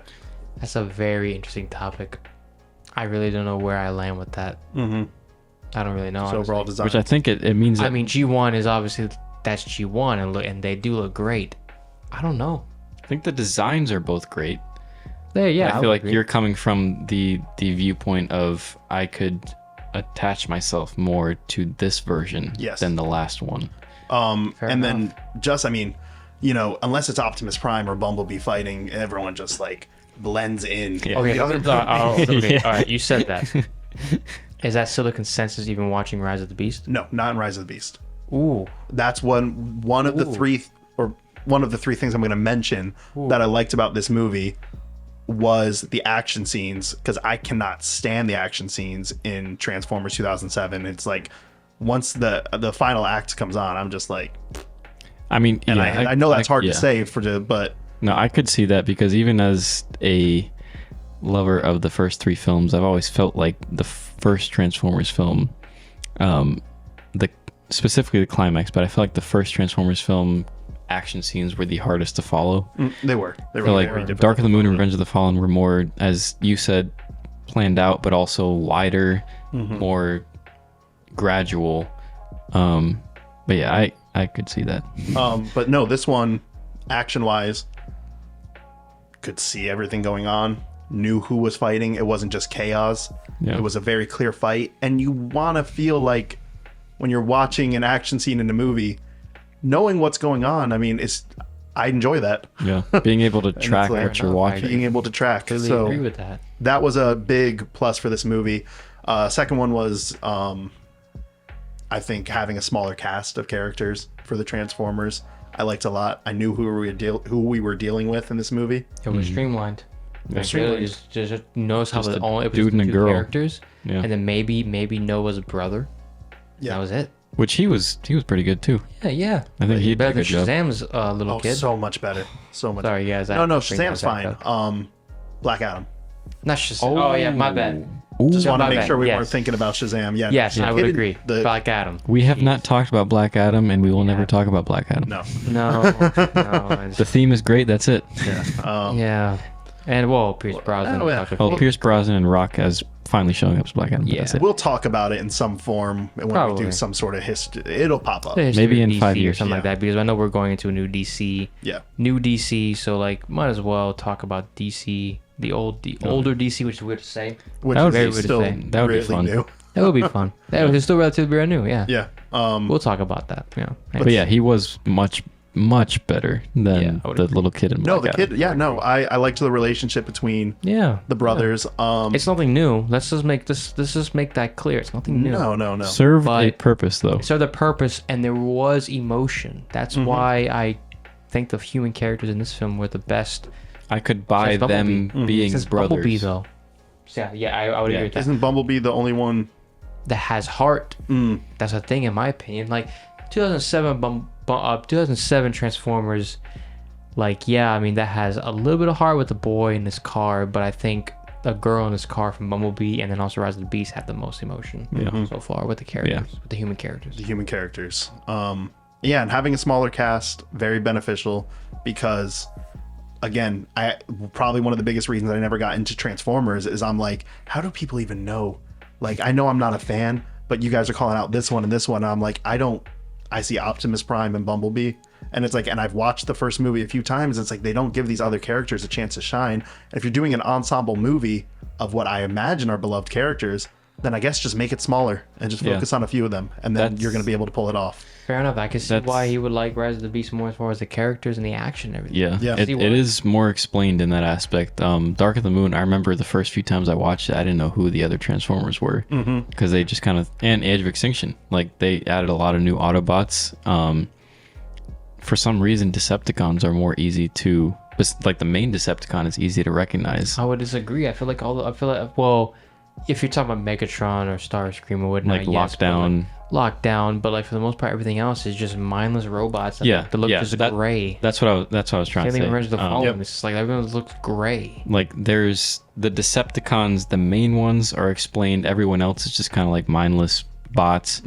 The Autobots are the ones that you're supposed to feel more attached to. But I feel like after the original and after Revenge, even you just kind of lose track of who's who, especially if you're not a fan of the series. Which is why War for Cybertron you got to get into, bro, because literally you get both sides, man. You get You get the time. characters, bro. You get time with Telling you. them, and you understand You who really each one do. is. And yeah, That is actually the gateway for you. I'm so I excited. think you about have it. to watch that before you even watch any more Bayformers. Yeah, absolutely. And that's what this movie, I think that's the most positive thing that this movie did for me, was made me go about this beloved franchise that's up there with, all the others in terms of what people love in fandom. It made me go, man, this is cool. I want to get more into this. There's something that's there. Why, that's There's why, something there. That's why I'm fascinated by his take on that, because the fact that he's able to say that there's something there, that means that means there was something there for you in this film then. Well, Like, as far as like, this is cool. He's This like, is cool. in terms of I'm this not is saying cool. that this is like the like most Godfather. groundbreaking film ever, but like there was something in there that was like, you know, if I saw more things with this and some characters more explained and whatnot, like G1 inspired or even more from Cybertron, like maybe I can get into this. and that's where I leave kind of almost just with I like the 90s setting as well. I feel like the dialogue, they weren't making it feel like the 90s because it was just normal. It was today. Like with a lot of the way people talked, it just was not the 90s. I would agree with that was another thing. a little that bit, yeah. The music felt 90s, but It is the great music. people didn't Didn't feel 90s. And I know we were all born at the tail end of the 90s. yeah. But Weird. we've seen enough 90s entertainment to know, like, if you're going to do that type of story, I don't know, just change a few things, make it a little bit more believable, because Yeah. I had to be reminded that we were in the 90s By the music. by the music or by small things only by like the music. Yeah. small things like the kid coming out with the Mighty Morphin Power Rangers shirt on. Yeah. That's cool. Them calling each other Sonic and Tails. Yeah. That's cool. It was That's more it. surface level. Would you Surface agree? level 90s references. Yeah. Also, huge side note, but how did that walkie-talkie last Yeah. that far of a distance? That's just Hollywood plot convenience. Uh, you need to plug in your Mac. Oh, yeah. See, we keep things real here. Keep it real. Actually, you got it, or I could try and give you mine. I just completely floored in words. We're going to Anyway, take. yeah, that I think you were reminded Yeah. that it was the 90s by the music. I don't really think there was anything else lending to that. It's not like, I mean, the computers, but once we got halfway through the movie, the computers weren't really shown. No, it just. And just all the dialogue, it did not feel like we were in the 1990s No, at all. there was no classic statements. No, nothing. And Which, I mean, they just didn't pay attention to that. That's fine. Yeah. It's not like, it's not like when you watch the first Avenger, everyone talks like catch you later, sweetheart, I'm eating a potato or something like that. Yeah. It's like, I would agree. it's not necessarily always really honing in on the period, but if you really want to sell it, yeah, that's what you got to do. it's like it's hard because on one token you don't want them to overdo it, Yeah. but at the same time it's like if you're gonna go for that, having 1994 put across the screen in the beginning of the movie, like you don't want to not do it. Would you say that Bumblebee did it better with it being focused on the 80s? Yes, I would actually agree with that, actually. yes. I don't think remember. when you watch that, I'm very curious to see what you think about, because both Rise of the Beast and Bumblebee are time period films. But I wonder if you think I wonder if you think Bumblebee worked well because it was in the 80s and it actually felt like the- I feel like the 80s. he's gonna like it more than this because of the fact that it is 80s. I would agree too. Well, like, Joker, I fully bought that was, I would agree with Yeah. that. I fully bought that was 80s. Mm-hmm. And it felt like it, looked like it. And people, you don't want to make it cliche with the way you make people talk, because for the most part, people for the last 100 years have talked relatively the same, Relatively, yes. and it's just normal conversation. But it was like some of the slang, like I don't know how far bet goes. Yeah. I'm pretty sure people weren't really going bet in 1994. Yeah, I think that was in the last 5 years. Yeah. you're right about that. I would agree. That's an interesting point you bring up, actually. It's like it's trying to be accurate to the time, yeah. but also be attachable to young kids Because nowadays. most people nowadays would not like in that feel of the 90s either. So like Yeah. you can see, Yeah, yeah. absolutely. Only Nothing to us. argue against that on. Yeah. All in all, though, its biggest convenience was it made me like the Transformers more, and it's something that I'm going to get into. I'm definitely going to watch that show. It's 100% going to happen. All in all, though, not a memorable movie. Nothing's going to stick out to me. I probably won't ever watch it again, to Really. be honest, just because, like, what's the point? Yeah. Everything Okay, I've seen before. All right. So real quick with that, it seems like the general consensus is I was the most positive towards it. Yeah. However, I say that because it was different from what I've seen for a while. Mhm. From what I remember, I feel like Bumblebee is better. because it has more heart and whatnot. I would say that it was a breath of fresh air because it wasn't Bayformers, so I appreciated it. Yeah. Right, I get that. But yeah, no, I mean, and I think it was a breath of fresh air because of that. But make no mistake, guys, I don't think it's the greatest Transformers content or the greatest film ever made either. Yeah. Like, I felt like it was something there. There was something there that I was like, okay, I enjoyed it. Yeah. I was not entertained throughout the whole movie. Make no mistake, though, I don't really remember what happened throughout the entire thing, though. You appreciate Will I remember it? Will I watch it again? I don't know. I really don't know. But I feel like I watched Bumblebee again sometime. Yeah. Probably because it also felt like E.T., but I feel like there was a lot of heart, though. Right. And I feel like I would go back to that heart because I feel like that had the most. Yeah. And by no means was it the worst movie of the year, No, I completely agree with that one. but it is, at least in this summer season, of the blockbusters, of your Transformers, Marvel, DC, what am I missing? like, Everything, yeah. action. Yeah. It has been the weakest that I've seen so far, if we're counting, what are we throwing in? Spider-Man, Guardians. in terms of the summer season. Super Fair Mario precedes that, I believe, right? Yeah. I think it was Spider-Man, Guardians. Coming up in July is Mission Impossible. Yeah. Yeah. I can't remember the other ones, but yeah, And stuff like Transformers. Yeah, This one would Transformers. be on the weaker end. Those two really blew me away. Yeah. This is what I would expect it to be. that. Yeah. And it didn't do really anything new besides the small things that I mentioned. And so for that, it was another action movie. Would you agree that you were at least entertained throughout the entire film? I was ready for it to end. Whoa. Yeah, I was Okay. I was getting a little antsy during that movie. I would say that the climax, there was a couple of points where I'm like, oh, I'm ready to end. Oh, shit. Okay. I'm ready to end. The thing I was, did. that's I'm ready to it's end. very, very sad, but it was less than 2 hours long, and I was. felt like It it did was not feel like it it. was a long movie. I just felt like I think it the didn't reason why that have- happened is because of the first act. I think the first act was very slow. yes, it First took a act was while at to least show a robot. bit more interesting. Ooh. Because I mean, I'm sorry, once we went on our journey, So second act is what did it. second act slowed it down 100%. I could see that though. I could see that. I have to watch it again, but I could see that though. It just like, I was just like, man, all right, so we can end it now. And that's literally what I turned to my girlfriend and said last night. I was like, now right here we can end it. Yeah. We don't have to keep going. And So- we could have. Fair enough, What dude. would I you? completely You've only agree. seen the original, Dark of the Moon, and Rise. What would you rate those as the three of films? I think 2007, despite the fact that I liked the look of this movie a lot more, and I maybe liked the way the Transformers were utilized a little bit better. But I think all in all, in terms of interest of plot, first movie takes the cake. I'm gonna go Transformers.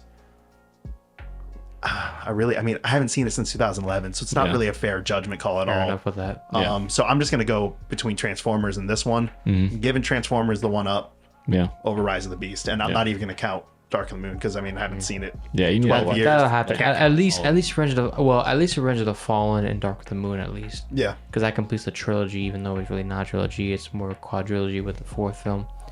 But at least the first three, you have to watch Revenge of the Fallen, and then Age of Ultron.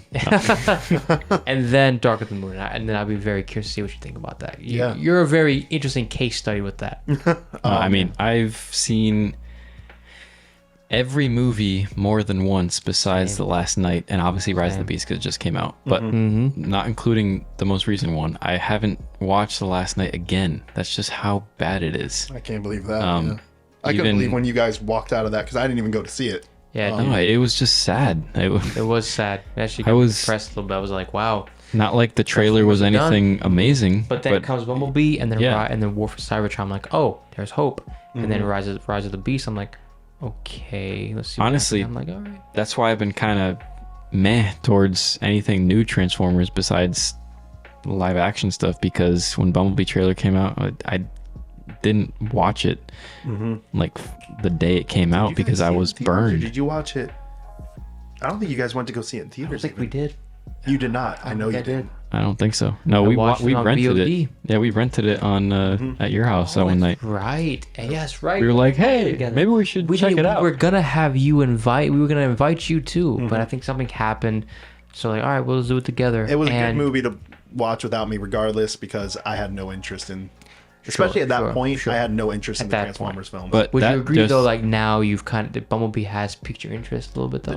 I think Bumblebee movie- and War for Cybertron. yeah, I have an interest in Transformers again. would That's be nice too. I mean, granted, I want him to watch Revenge of the Sith. God, I keep doing that. I'll watch Revenge of the Sith. If you I mean, watch it. we'll I'll watch it Revenge any of the Sith day. every freaking day though, dude, because it's amazing. But I feel like at least Revenge of the Fallen and Dark of the Moon we need to watch together. Yeah. But I would agree that at least if there was two things that you would watch is War for Cybertron and Bumblebee. Yeah. I think that'll think get you you need to watch hopeful for what could happen in a third film to But this I'm also new- curious to see what he thinks about Revenge of the Sith and Dark of the Moon. Revenge of the God, Fallen. Revenge of the Fallen and Dark of the Moon. I did it again. And Dark of the Moon because I'm just curious, man. I feel like Age of Extinction and The Last Night is Justin's done. Revenge of the nope, Age of Extinction and The Last Night is like not your cup of tea. Oh, dude. Probably. But I feel like you're also a completionist with a trilogy that at least Revenge of the Fallen and Dark of the Moon. I feel like that is. You're freaking shooting me with 50 cal bullets right now, bro. It is true though. I mean, once I start a series, I'm gonna. That is true. It's a movie series. I'm gonna finish it out no matter what. That's true. But I feel like this is a little bit different though. I feel like after Dark of the Moon, you'll be done. No. Dark- You have to at least watch Age of Extinction.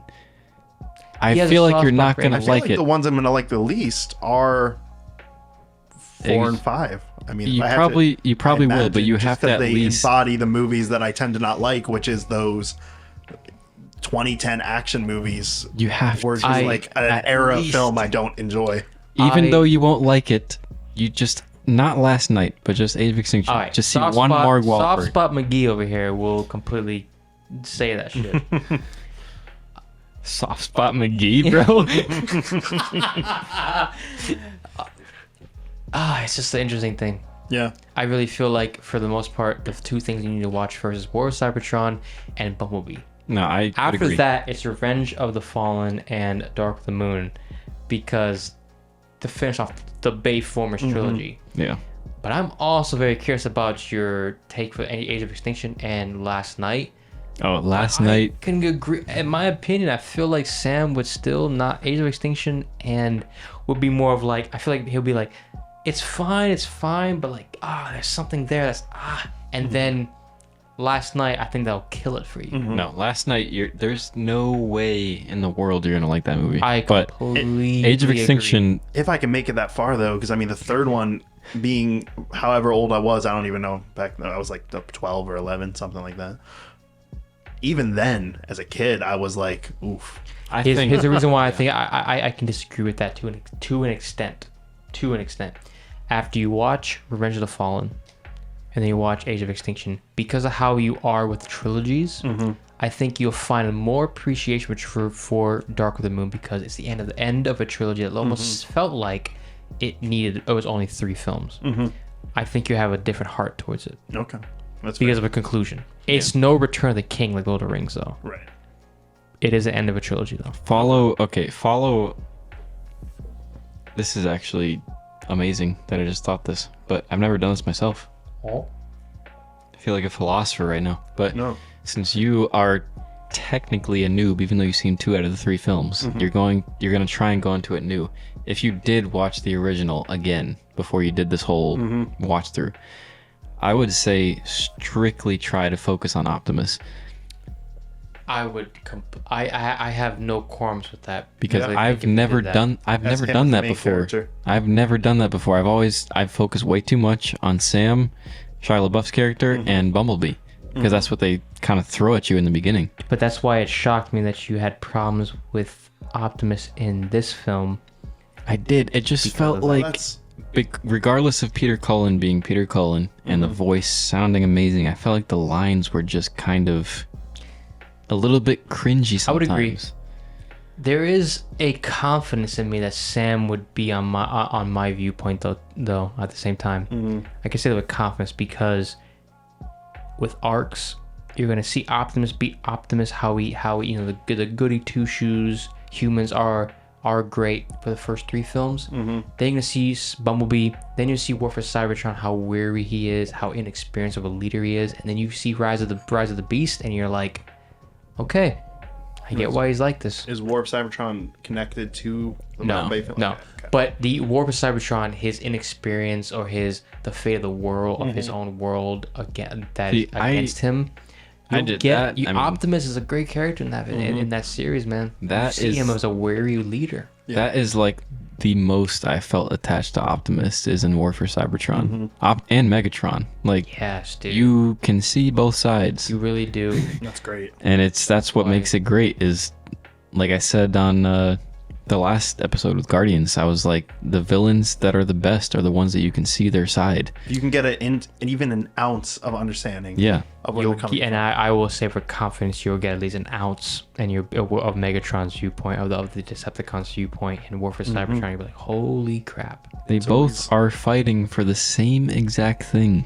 But you will also be like, yeah, but one side is very much at fault. Yeah. That's what you always need to. Is I don't like when, there's a fine line between you're seeing where the villain is coming from and there's understanding there, but then I don't like when the line is so thin that you don't know. There's some content that can pull that off. Yeah. But if we're doing a mainstream hero versus villain series, there has to be one thing that gives the villain, okay, no, that's why I can't go with you. I would agree. That's why I have to go with this side. I would agree. And there is that in War for Cybertron, but it's one of those things that like there is a line, but it's almost like they're seeping gray in between the black and white, and that's what's great. They acknowledge it in the series itself, and we still need to watch season 3, which I didn't know it came out. It just came out, and we didn't know. But You mentioned something that was great because with the War for Cybertron and whatnot, there's black and white, but there's also a gray in there. it's like And a it's gray great, dude. Jedi. There's yeah.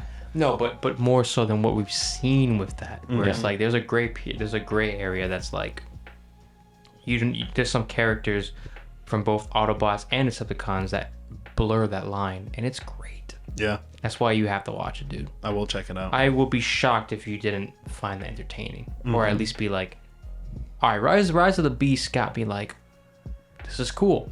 But then War for Cybertron comes in, you're like, holy crap, this is actually a great mythology. If I do watch it, that's a great follow-up video even to this one, because I don't know when the next Transformers movie's coming out, but that can be almost a where are we now with Transformers? Because I would like to argue with that. I kind of envy you because you haven't seen it. I know, man. And It's like I'm we've already seen it. going to rewatch Transformers Prime, which I think War for Cybertron is even better than Transformers Prime because Whoa. Prime is like more kid oriented, while War for Cybertron is more adult I would oriented. agree with that. That's another thing why I think you'll like it too. So, but true. they're both great. I'll probably Yeah. like that original movie, just to be honest, just because of my I think you should watch Interesting War for animation. Cybertron first, and then you go right into that. Actually, the original movie, the original. yeah, man. Yeah. I still haven't watched. I mean, it. if you want to go to the G1 show, you can, but I feel like if you watch War I for don't know if it's Cybertron, needed. I mean, yeah, exactly. I think War for Cybertron. Then I don't think I'll get a lot of slack for this. I think people would agree if especially diehard Transformers fans. I think they would agree with me that if you go into War for Cybertron, then you watch the G1 movie. I think that's perfect. That's Yeah. it. Be very, especially if you know about the one thing about the Transformers, do. the G1 Transformers movie as see, well. watch that scene. I think that you'd feel that scene more with War for Cybertron because Are they connected? It's not, but I think it's weird. It's almost like pseudo connected. Yeah, absolutely. I get that. So I'm very Dealing with curious. Same characters, and then Yeah. you need something to introduce that love of the characters Yes. as well. And I would that's agree. always nice. You I would feel agree. more. One last question I had for you, just because I'm curious. Yes. And you actually. Oh. I'm gonna include all 3 characters just because of it. I know one's gonna kind of get shunned, but I'm curious as to what you guys both think is the best lead human character we've gotten so far. Is it Sam, Shia LaBeouf? Man, I can't remember his name. But Mark Wahlberg's character, Katie Yeager. Cade Yeager, and Noah. How I know that? being- Oh, fucking hell. Go ahead. I can't remember his name either, but Noah from Rise of the Beast. What do you think is the best lead male character we've had so far? All right. When you say Shia LaBeouf, are you talking about all 3 films? Yes. Like all 3 films, and then Cade Yeager being both films, and then Noah being one. I know there's a lot of differences, but just as character as a whole, Sam, I'm thinking more witty, more quirky, more like I'm gonna respond instantly. Cade being the more adult version. I'm not gonna, I know my stuff. I'm not gonna talk to you if I don't think I should talk to you. Noah being kind of in between both of them, being an ex-military. He knows what he wants, but he's also still a little bit young. So like you kind of got like young, middle, and old that I'm kind of going against. See, the thing with that though is if you just base it off of Shia LaBeouf's first film, Mark Wahlberg's first film, and then this actor Which is who kinda how played you have Noah to do first it. film. Okay, then yeah, let's do that. Yeah, Oh, okay. because that's fair. Because he Because hasn't gotten realistically, it is fair. realistically, if you go like that route, Shia LaBeouf, Yeah. then it would be Noah and then Cade Yeager. hmm Now, if you see Shia LaBeouf with the second and third film, he kind of gets crossed out a little bit. I still think he's second above Cade Yeager, and then Noah will be the first one. For right now, it's Noah. I'm sorry. Right now, it's Shia LaBeouf, Noah, and then Cade Yeager. Which you haven't seen Cade Yeager yet, but Shia and Noah, who would you? So I don't know if human characters are a huge part of the Transformers story. They But- are in Transformers Prime, They are in Prime. Okay. but not Cybertron. So if you're doing this story of, for some reason, they have to be interconnected, I like the idea of a young kid getting his car and that world entering that life rather than him stumbling upon it. It just feels a little bit more like a story worth telling.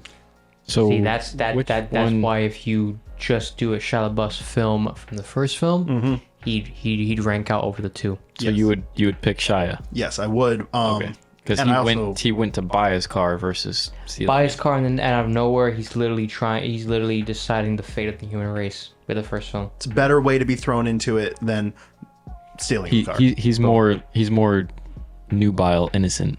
Boom. Absolutely. If you watch the second, third film, a little bit more rocky.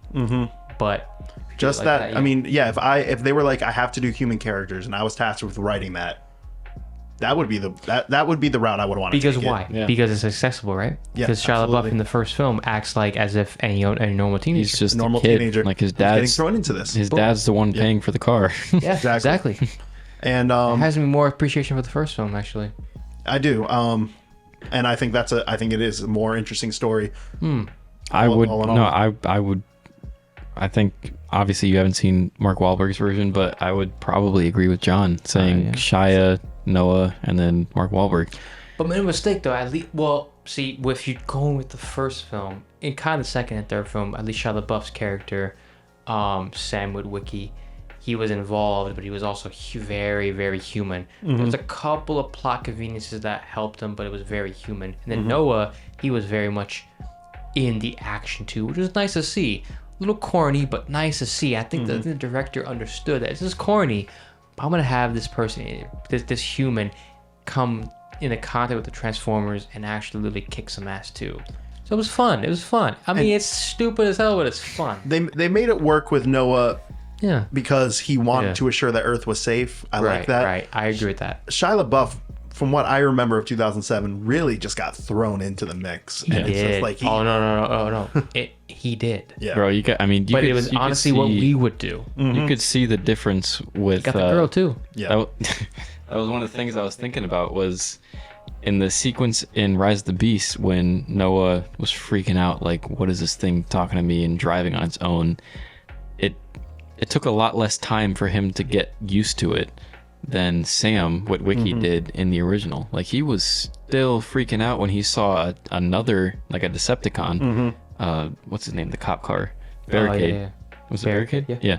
When Barricade showed up, he was just thrown for a loop again. Yeah, that wasn't good of how quickly everything was just like, oh, we got a Wanna know human. why? Oh, here's a You wanna know why? transformer. Yeah. Because they don't want to. I feel like it's They don't because wanna- they don't want to repeat themselves. From, It's hard from to argue that because, like, on one Honestly, hand, it's like, I actually yeah. didn't mind that. I actually appreciated that because it's like, yes, I would agree with you. But the reason why, that's why I think this is a soft reboot. It's almost like you've been thrown into this.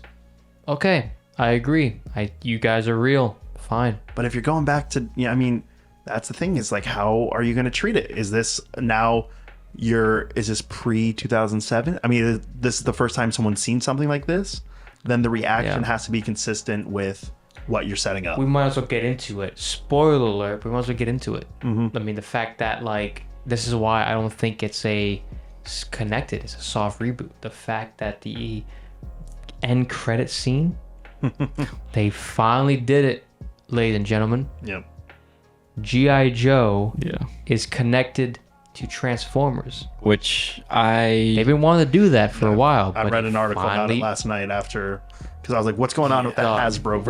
we've been this has been in the works for years. Yeah. Well, that's what they were I've been- trying to I've been do, right? Yes, I've been tracking it for so long. They've been trying to do that for years, and now they finally did it. now you're talking GI Joe, like G.I. GI Joe. Joe movies. No, G.I. Joe movies, but also just G.I. Joe in general. Like the I soldiers, personally Cobra, don't the works. I don't know anything about that being in any sort of sync with Transformers. I didn't know that they were both under Hasbro. They are both, Wait. Oh shit.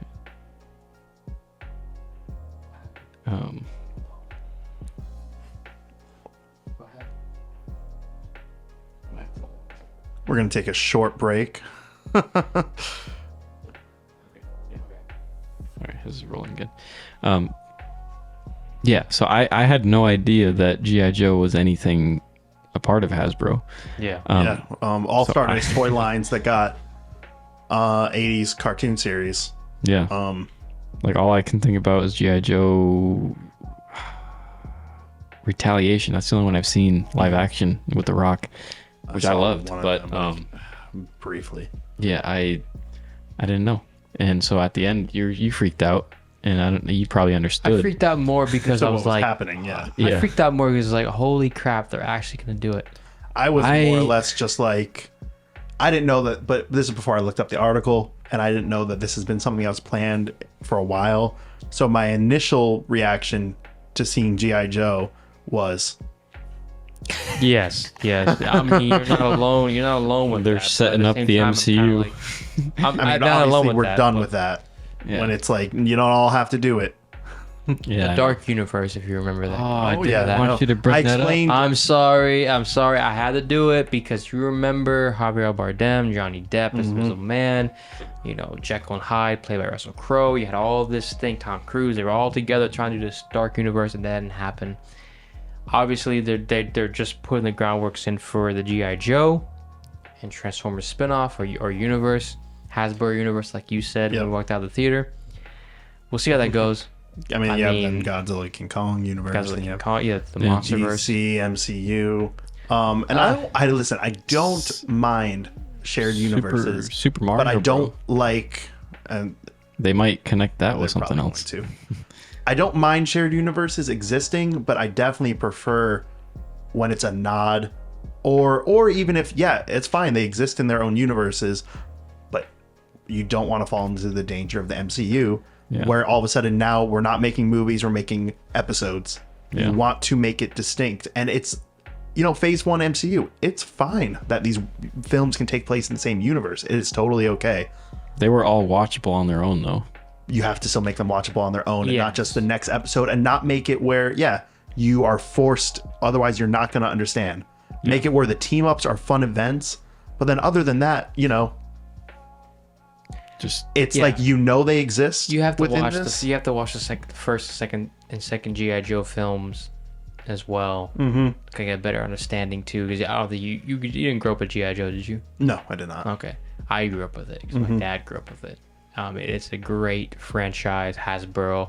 The films are the first two films are very, very, very degree of quality, but it's great. It is still guilty pleasure stuff. But yeah, I can't believe they did it. That's hilarious. Yeah. I thought it was gonna be. I thought it was gonna, for some reason, even though the dude kind of looked Sector older. 7? I thought it was Sector 7, I thought dude. so too. I man. wished. I mean, we'll see what happens, but It's part of me wishes it was Sector 7. I also agree. I also agree as well. I thought it was Sector 7, but that's the reason why I think the whole it's part of the same universe is bullcrap, because it's not. It's G.I. Joe now. G.I. Joe wasn't mentioned in the Bayformers. So No, Right. No, not at all. the No. reboot. Then you have to do a new universe then. I gotta piss. We're going to take a short break. Second break. We are back, and so we are getting ready to give our final thoughts on this film, but also introduce something that we have not talked about yet on the channel, something that we've all discussed for years, slightly based upon Jeremy John's original ranking system that he has for his videos, but this was something that I utilized a long time ago, and then it's just kind of stuck and become lingo amongst like what we consider a movie. And it's kind of weird because I'm almost used to telling people what I like about movies with this ranking system that we're going to start utilizing for the channel. Yeah. But they have no idea what I'm saying. Yeah, It's like, no. I liked this one. It's one of these options. So So give us the categories. we're going to let you know. Yeah. Cinema 3D's official 5 categories for where a film can land are at the bottom.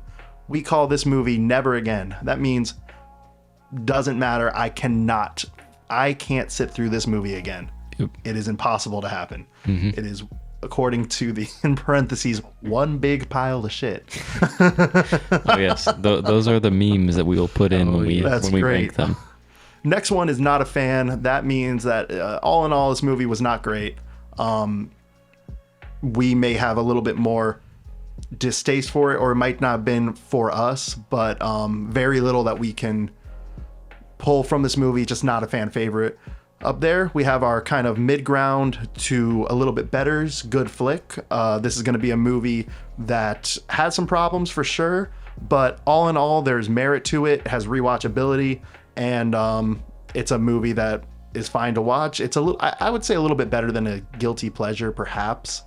It could be a guilty pleasure, but it's also better than a guilty pleasure. Could also be better. There's a little bit of wiggle room with this one when it comes to what is considered a good flick. Kind of. Yeah. Yeah. In my collection, it's a great movie. This is a great movie. Minimal problems with it. If there are problems, these are going to be the ones that are more nitpicks, if anything. And it's a movie that you liked enough to where you said, you know what, I want to own this one. I want to have this one on Blu-ray, similar to the Blu-ray purchase. Yep. And if we walked out of a movie and said, that's going in my collection, that means that was a great film. Yeah. And finally, movie magic. This is the creme de crêpe. These are our favorite movies. Odds are we're all, as a whole, gonna very rarely run into having a movie magic movie. Yeah. For all three of us. This movie really would have resonated with you and would have been one of the greatest movies you've seen. Yep. So, with that ranking system now being spoken into existence, John, where does this movie land on your Cinema 3D ranking system? Okay, so we obviously know that this film, even though I spoke a little more favorable to it, there's a lot of problems. It's very streamlined. It could have been, there's been a little bit more explanations. The characters, while finally good, they're just good to decent. But at least it helped us keep, being a little bit more entertained. The action was pretty good. It was short. It was sweet, to the point. There was a lot of heart, but there are still very, very. There's a couple of things that are still wrong with it, or kind of like but overall I was entertained throughout the entire film. I never was like, oh, can we just can I just walk out of the theater already? So I would call this, I categorize this as good flick. All right, nice. It's not bad, it's not terrible. or it's not amazing either. Mm-hmm. But I think I could watch it again in a couple of years. So I would say good flick. Yeah. That was the first time we've heard it spoken. That was a great explanation of why you would place it in that category. So that's great. Very mid-ground kind of thing. So, Justin, where does this land for you? This is tough. This is the first time using this ranking system. Yeah. It's kind of nerve-wracking. The what? Choose wisely. I know. Nah. I'm gonna choose the sixth option. No. All right. So with everything I've said, I was teetering between two options up until now. Mm-hmm. I think I've finally landed on. Which would have been what? It's between good flick and not a fan. Mm-hmm. Talking about it with you guys, I think sometimes I've been leaning more towards good flick, and sometimes I've gone back down and not a fan. I feel like at the end of the day, though, I say it's not a fan. Mm-hmm. Wow. I feel like it would be harder for me to go back to this movie than other ones in the series, whether that be Bumblebee or past Bay films. Besides Last Night, any of the other ones, I feel like I could revisit again before this one. All the reasons I've said that is because, besides the fact of Dark Energon, I feel like our Optimus Prime was just not what I wanted. Bumblebee lacking. Just a lot of different aspects of this film. I feel like it leans me more towards not a fan. That's not saying it's never again. Correct. I will probably watch this again, but I wouldn't go back to it before watching some of the other ones. Absolutely. So yeah, it's not the worst ranking I could give it, Yes. but it's also not the best. But yeah, at the end of the day, I think not a fan is my ranking. Another good example, good explanation of this ranking system. Feel free to use this ranking system at home as well if you'd like. Yeah, please use it. Yeah, please, by all means. By all means. So I literally did say earlier that I don't think I'll watch this movie again. But that does not mean I'm going to give it a never again ranking, because if someone said, do you want to watch this movie? And if it's like, if there's a whole lot more movies that I'd rather not watch before this. Yeah. So if it was given to me, I would say like, yeah, put it on. Yeah. Why not? So with that being said, I also can't justify the fact that I'm somebody who loves movies, but if I'm getting ready to walk out of the theater, I wasn't going to walk out, but I was ready for an ending. Yeah. So with that being said, honest review was, that doesn't sound like a fan. Yeah. And I do give this one a not a fan ranking as well. Wow. I thought you were going to go a little bit different. Okay. Yeah. So it did land there. But not a never again. Yeah. Not never again. Right. There is a sliver of hope. No. Right. A very, very, very small chance from you two, but I think maybe give it a couple years and watch it again, see what happens. And then after it could watching change. more lore. Yeah. But it's ultimately our viewers.